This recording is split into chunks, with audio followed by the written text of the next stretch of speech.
이번 영상은 기존의 1, 2, 3, 4세대 천장에 달려있는 기계들이 여러 가지 문제점들과 개선사항들이 있었거든요. 그거를 다 3년 동안 모았어요. 그래서 최종본이라고 할게요. 그 개선사항들을 이번 R&D에다가 접목을 해서 최종본이 나온 거예요. 그 내년부터는 한국의 어떤 세차 기계들이 경쟁을 할 거냐면 이렇게 위에 달린 4.5세대라고 부를게요. 1, 2, 3, 4세대가 다 위에 달려 있으니까 여기에 기능을 모은 거 합쳐서 4.5세대. 지금 이걸 얘기할 거고요. 그 다음에 지금 우리가 하고 있는 5세대. 그럼 4.5세대 대 5세대가 각각의 장단점이 있어요. 이거를 이제 세차 능력에 대한 장단점을 얘기하는 거예요. 기존의 1, 2, 3세대, 4세대까지의 기계 구조적인 결함이나 개선사항이나 이런 것들은 이 기계로 인해서 다 개선이 됐고요. 그러면 이제 세차 능력만 갖고 내년부터는 한 3년 동안은 장단점에 대해서 소비자들이 어떤 평가가 이루어질 거예요. 두 개 다 장단점은 있으니까 어떤 걸 선택하는지는 각각의 입장에 따라 다를 것 같아요. 이번 영상은 4.5세대, 1, 2, 3, 4세대가 아마 이 4.5세대 이걸로 뭐 보상 판매나 이러한 형식으로 아마 순차적으로 교체가 되지 않을까 싶어요. 왜냐면 기계 내구성에 문제가 있으니까. 지금 이거는 그걸 다 개선한 거예요. 하나씩 차근히 설명을 해볼게요. 그러니까 문제가 뭐였냐면 앞뒤가 안 닦인다는 치명적인 문제가 있었죠. 그래서 그걸 개선한 게 4세대인데 4세대의 특징은 이렇게 앞에서 때리는 구조가 나온 거죠. 그러면은 4세대가 나와서 앞을 때리는 문제가 해결이 됐는데, 그러면 어떤 문제가 벌어졌냐면 요즘 4세대들이 가장 애로사항이 뭐냐면 나중에 동작하는 영상을 보면 알겠지만 얘가 이렇게 내려와서 바닥을 이렇게 쳐다보고 앞에를 때리면서 이렇게 올라가서 방향을 이렇게 바꾸고 이렇게 따라간단 말이죠. 그래서 차를 이렇게 따라가야 되는데 요즘 문제가 뭐냐면 자전거 캐리어들이 천장에 달려 있어요. 또는 후면에 바퀴 같은 거 걸려 있는 찝차도 있고요. 또는 트렁크 같은 거를 좁아 갖고 자동차 천장 위에 달아놓은 기존의 자동차하고는 구조가 다른 모양들의 차들이 굉장히 대중화됐죠. 근데 4세대는 차량 모양 높이 정도만 인식을 하지 그 모양을 정확하게 인식을 하지 못해요. 그건 이유는 뭐냐면 센서의 문제예요. 센서가 기본적인 자동차 높이를 센서링을 한 다음에 거기에 맞춰서 진행하면서 걸리는 물건이 있으면 급하게 올리고 아니면 멈추고 없으면 지나가고 이렇게 판단을 하거든요, 센서들이. 그러다 보니까 멈추는 일들도 굉장히 빈번하고 기계가 매우 불편하죠. 그 다음에 문제는 뭐냐면 위에 트렁크를 천장에 설치한 데가 있고 그 트렁크 밑에는 공간이 있잖아요, 고정하려면. 그리고 그 밑에 천장이 있단 말이죠, 자동차 천장. 그 사이에 공간이 있어요. 여기를 센서가 지나가면서 위에 아무것도 없다라고 인식을 하는 문제가 있어요. 그래서 그 트렁크를, 천장에 달린 트렁크를 맨날 박아요. 이게 4세대의 치명적인 단점이거든요. 그래서 그거를 어떻게 개선했냐면 지금 여기 보면 이게 이제 레이더예요. 그래서 우리가 이 제품에서는 처음에 시작을 하면 이 기계가 쭉 뒤로 차를 레이더가 스캔을 해요. 그래서 차의 모양, 바퀴 모양, 그 다음에 유리 위치, 그 다음에 위에 트렁크의 위치까지 다 스캔을 해요. 그래서 스캔을 한 다음에 그거에 맞춰서 기본적으로 이제 어떻게 움직여야 될지를 이 기계가 판단을 하는 거고, 그 후에 작동을 시작하는 거예요. 그 작동을 하면서 기존에 있던 이제 센서들이 위기 감지만 하는 거죠. 그러니까 사고 날 확률이 거의 없다고 보는 게 맞아요. 이게 이제 4세대를 개선한 4.5세대의 가장 큰 변화예요. 이게 레이더를 세차기에 적용해서 안정화되는 데까지 출시한 거는 아마 저희 회사가 최초일 거예요. 이번 기계 개발의 원리를 설명을 해보려고 해요.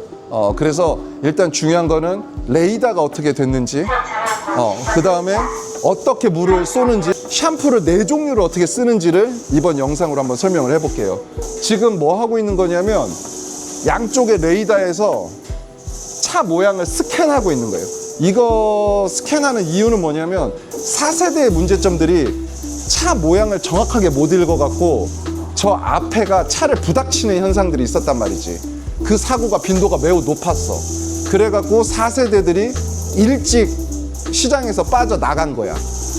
얘가 좀 있으면 내려올 건데 내려온 상태에서 차를 때리게 되는 상황이 벌어져. 그 원인이 뭐냐면 차 모양은 이렇게 되어 있는데 위에 요새 뭐 트렁크나 뭐 캐리어나 자전거 거치대나 이런 것들은 지금 나와 있는 4세대 기계들은 인지를 못 하거든. 그러다 보니까 차 지붕 위에서 얘가 밀고 지나가. 그러니까 그런 사고가 매우 많았다라는 거지. 지금 이 레이더를 다른 거야. 천장에 매달린 1, 2, 3, 4세대들의 가장 구조적인 결함이 바퀴 부분이냐, 구동부. 거기가 자꾸 부러지고 빠지고 끊어지고 탈선하고 떨어지고 이게 많잖아요. 그래서 이거에 대해서 한번 보강 설명을 한번 해볼게요. 지금 아까 영상에서 얘기한 것도 있는데 조금 더 자세히 한번 구조를 한번 설명을 해볼게요. 지금 이렇게 보면 그 전에는 이 부분이 어떻게 돼 있었냐면 요 위에 있었단 말이죠. 요 위에 바퀴가 요렇게 있었고 그게 위에서 굴러다녔어. 양쪽에 가이드도 없이. 그러면은 평형이 안 맞으면 당연히 옆으로 떨어지거나 부러지거나 빠지는 거죠. 이 문제가 한 70%는 됐거든요. 출장 AS에. 그래서 그거를 어떻게 바꿨냐면 이렇게 바꾸는 거지. 이렇게. 여기 자세히 보면 속에 큰 바퀴 있죠. 보이나? 얘가 좌우로 이탈을 막는 가이드 역할을 하는 거죠. 그리고 그 뒤에 보면 이거 보일라나 모르겠는데 요렇게 보면 여기 바퀴 있죠. 굉장히 커졌죠. 바퀴가 요렇게. 그 전에 작은 바퀴를 썼던 거예요. 이거를 하나, 여기 둘, 이렇게 해갖고 하나 이렇게 보면 판으로 걸었어요. 볼트 한번 봐보세요. 얼마나 이게 고장이 많으면 볼트를 이렇게 판으로 연결해갖고 이 안에다 넣은 거죠. 접어서. 그러면 구조가 이렇게 되는 거예요. 이렇게. 이탈할 일이 없죠. 자, 이렇게 해서 이거를 하나, 둘, 그 다음에 이쪽으로 가면 으쌰, 셋, 넷. 자, 이제 이탈할 확률은 거의 없다고 보시면 돼요. 이것 때문에 아마 이 영상을 보시는 전국의 노터치 세차장 사장님들 한 400분은 왜 이렇게까지 했는지를 공감하실 거예요. 내용은 그거예요. 1, 2, 3, 4세대 천장에 달린 기계들의 고객 컴플레인에 가장 많은 게 뭐냐면 물기가 안 닦여요죠. 이유는 지난번에도 얘기한 것처럼 천장에 고정돼 있다 보니까 거리가 멀어서 차 표면까지 오는 압력이 적어지면서 물이 덜렁덜렁만 흔들릴 뿐이지 완전히 밑으로 떨어져 내릴 만큼 말리지를 못한다. 이게 이제 1, 2, 3세대 그리고 최근에 나온 4세대까지도 가장 큰 문제라고 했죠. 그 요번 4.5세대에서는 이거를 어떤 방식으로 개선을 할까 고민을 좀 많이 했어요. 근데 고민을 하다 보니까 천장에 매달리는 기계들은 일단은 무게 자유롭지 못해요. 전체 총량 무게들을 어느 정도는 유지를 해야 되는 거거든요.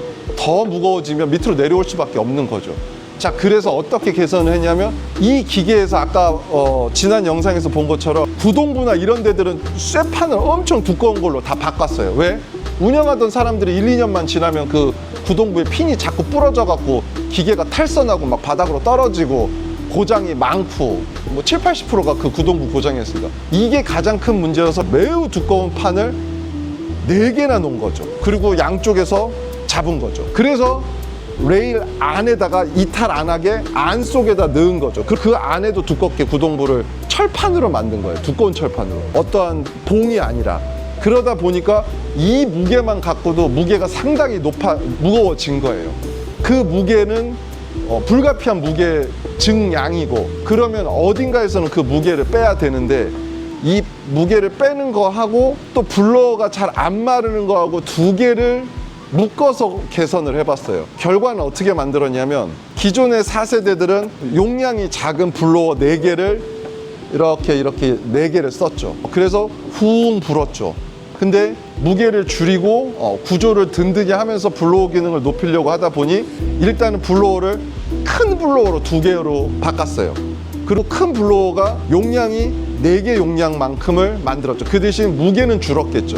근데 아까 얘기한 것처럼 공기는 거리에 굉장히 예민하기 때문에 아무리 세도 블로어가 천장에 달려 있으면 더 큰 바람 양이 나온다고 해도 한계가 있다고 했죠. 그걸 어떻게 개선했냐면 각각의 블로어는 큰 블로어로 교체했고 그 큰 블로어가 밑으로 더 바짝 내려갈 수 있게 앞에 캡으로 한 30cm 정도 더 낮췄어요. 그리고 그 상태에서 공기는 직진성이 모아서 내려가니까 강해졌겠죠. 그걸 우리가 여기서 물이 왜 안 마르냐면 위에서 평평하게 공기를 때리니까 물방울이 어디로 갈지를 모르고 거기서 뱅뱅뱅뱅뱅뱅뱅 돌면서 차 위에 남아있는 게 또 한 요소거든요. 우리가 세차할 때 어떻게 물을 쓱쓱 쓸어 내리잖아요. 바닥으로. 지금 4세대, 최근에 나온 4세대는 쓸어 내리는 게 아니에요. 그냥 위에서 불어서 말리는 방식이에요. 안 마르죠. 어떻게 차를 불어서 말려. 그래서 요번 개선에서는 우리가 사람이 어떻게 하는 것처럼 물을 쓸어내리게끔 구조를 바꿨어요. 그러려면 블로어가 이렇게 돼서 이렇게 바람을 이렇게 밖으로 쳐내는 거죠. 가운데서 이렇게 그러면 물방울이 천장에서 이렇게 옆으로 나오면 그 다음에 어떻게 해야 될까요? 흘러내리겠죠. 그러면 그거를 이렇게 해서 결국은 바람으로 물을 쳐내겠다라는 방식으로 만드는 거예요. 자, 그 구조를 한번 설명을 해볼게요. 기존에는 블로어가 여기 하나, 둘, 셋, 네 개가 이렇게 달려있어요. 작은 걸로. 그러다 보니까 아까 얘기한 것처럼 바람이 이렇게 전체적으로 나오는 거죠. 근데 지금 아까 설명한 것처럼 개선은 이렇게 만든 거죠. 블로어를 옛날에 이거보다 더 고양의 블로어로 바꾼 거예요. 그래서 블로어가 이만해진 걸 위에다 두 개를 달았죠. 그리고 어떻게 해야 된다고 했죠? 물을 쳐내야 된다고 했죠. 이렇게. 그래서 얘는 우리 자료 영상에 보면 블로어가 막 이렇게 돌아가는 영상이 나올 거예요. 그거를 하기 위해서 여기 블로어를 구동부로 만들었어요. 그리고 아까 얘기한 것처럼 블로어가 이렇게 불면 약할 수밖에 없어요. 집중한 다음에 이 바람으로 쳐내는 거죠. 이렇게 상당히 바람이 세요. 이만큼까지. 이 상태에서 이렇게 치는 거죠. 자, 그러면은 천장하고 본넷하고 유리가 옆으로 쳐질 거예요. 얘가 이렇게 움직이면서. 그러면 끝에서 물이 차 표면으로 떨어지겠죠. 그러면 우리 기계가 얘도 그대로 두면 묻어 있을 거예요. 그러면 얘를 어떻게 하냐면 기계가 뒤로 움직이면서 옆에 횡 블로어를 넣는 거예요. 얘 블로어는 기존에 쓰던 블로어인데 그냥 바람만 불었죠. 근데 블로어에다가 여기를 폭을 얇게 커튼처럼 치고 나오는 곳을 그 다음에 길게 뽑은 거예요. 그리고 얘가 이렇게 뒤로 움직이면서 바람을 불어요. 그럼 어떤 결과가 나올까요? 아까 쳐낸 물이 옆으로 왔는데 뒤로 밀면서 가면 뒤쪽으로 물이 쭉 하면서 떨어지겠죠. 그러면 물을 결국은 위, 옆을 다 쳐내는 방식으로 마무리가 된다는 게 이 기본 개념이에요. 네, 직접 해보니까 4-5배는 좋아지는 것 같아요. 그래서 물이 굉장히 없어요. 한번 테스트 해보세요. 그 다음에 우리가 항상 문제가 뭐였죠? 피팅 같은 거 빠졌을 때 그거 별것도 아닌 건데 그거 하려면은 철판을 다 여기서부터 그 기존의 1, 2, 3, 4세대들 구조 한번 봐보세요. 여기 다 철판 쳐 있잖아, 이렇게. 그러면 피팅 같은 거 하나 빠지면 이 철판을 다 제거하고 그 안에 들어가서 프레임 사이로 가서 그 안에 가면 요런 게 있거든요. 요렇게. 그래서 저 호수를 뭐 가위로 자른다든지 뭐 아니면 저 나사가 풀렸으면 쪼은다든지 그렇게 한다. 물이 뚝뚝 떨어지거나 세제가 뚝뚝 떨어질 때 우리가 그렇게 불편하게 했단 말이죠. 그 다음에 쪼은 다음에 다시 사다리에서 내려와서 프레임 사이를 피해서 그 다음에 철판을 누군가가 잡아서 올리고 하나하나 다 볼트 체결을 하는 거죠. 저거 하나 쪼이려고 우리가 지금까지 이렇게 고생을 해갖고 이번 기계는 이렇게 노출을 시켰어요. 만약에 여기서 물이 뚝뚝 떨어진다, 저게 풀려서. 왜냐하면 진동 때문에 풀릴 수가 있거든요. 그래서 떨어진다. 그럼 어떻게 하면 되겠어요? 여기다 그냥 조그마한 사다리 놓고 드라이버만 갖고 쪼으면 돼요. 그리고 내려오면 돼요. 이게 그동안 불편함을 푸는 구조 개선의 변화예요. 자, AS나 고장이나 이런 게 거의 다 피팅이나 나사가 풀려갖고 물이 똑똑 새는 게 제일 많다고 했죠. 자, 그런 거를 이 구조를 보면서 한번 느껴보세요. 여기서 똑똑 떨어진다. 똑똑 떨어지는 부분이 요 부분, 그 다음에 요거 세제하는 부분, 그 다음에 위에 한번 보세요. 이렇게 여기를 이렇게 오픈을 시켜놓은 거죠. 그러면서 부품은 방수 재질로 많이 강화를 했겠죠. 그 전에 구동 벨트 같은 거 부러지면은 끊어지거나 하면 어떻게 갈았죠? 똑같이 그렇게 다 뜯었죠. 자, 이렇게 한번 봐보세요. 이거 구동 벨트예요. 그냥 누구나 다 교체할 수 있어요. 이렇게 다 구동부로 만드는 거예요. 이렇게. 이건 경험이에요. 경험. 이렇게. 또 이 기계의 특징 중에 우리가 그동안 그 노즐, 세제 노즐, 샴푸 노즐 뭐 이런 것들이 항상 보면은 문제가 뭐였냐면은 영구적이지 않고 소모성이니까 뭐가 막히고 청소를 해야 되고 막 이랬잖아요. 그래서 그걸 교체하는데 시간이 많이 걸렸잖아요. 빈도도 많고. 그래서 모든 노즐은 다 이렇게 PVC화 시켰어요. 한번 보시면 이게 지금 샴푸 노즐이에요. 이렇게. 이거 만약에 막히면 어떻게 하면 될까요? 뭐 막히면 어떻게 하면 돼요? 여기 보면 여기 요거 풀러. 그래갖고 통 내려. 그 다음에 그럼 요게 이렇게 빠지거든요. 그럼 그거를 그냥 수도꼭지에다 물 넣어갖고 확 헹궈버리면 다시 끼면 돼요. 재활용되는 거죠. 노즐 소모성으로 교체할 필요가 없는 거예요. 철망이나 스펀지망이나 이런 게 없어요. 여기 샴푸 노즐도 다 그렇게 만들었어요. 다 그냥 청소할 수 있게끔 철망이나 스펀지를 교체하고 막힌 거를 뚫을 필요가 없이 그렇게 만드는 거예요. 지금 노즐의 특징은 그거예요.